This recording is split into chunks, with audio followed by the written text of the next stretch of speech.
नाही पडेल। अरे मी धरण मग बैले बांधात 1 महिना जाय वास येईल त्याले। माझं नाव अनिल अर्जुन पाटील, राहणार वनावर, तालुका शिरपूर। आमच्या इथे रात्री बिबट्या आलेला होता, तर रात्री 3च्या सुमारास आला होता। तर आमच्या इथं कमीत कमी 3 ते 4 पार्टींचं नुकसान झालेलं आहे। तर 2 पाल्ले मरून गेलेले आहेत, 1 पाल्ले आहे ती वाचणारी सारखे, पण ती वाचती का नाही वाचतीचं सांगता नाही येणार।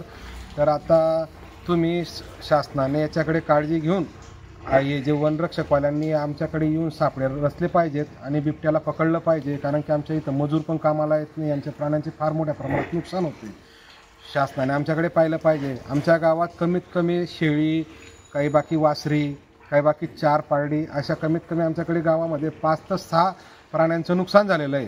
गावातलं प्रत्येकाला आज इकडे उद्या तिकडे तिकडे सकाळी संध्याकाळी असं सांगत असतात, पण वनरक्षणवाले हे फक्त येऊन कॅमेरा लावून देतात। पण यांनी काहीतरी आमच्या इथं करायला पाहिजे आणि सापळे रचले पाहिजेत। कमीत कमी आमच्या गावामध्ये 5-6 सापळे रचून आमच्या इथं यांची सर्वात मोठी गरज आहे सापळे रचण्याची, प्राण्यांना पकडण्याची फार मोठी गरज आहे।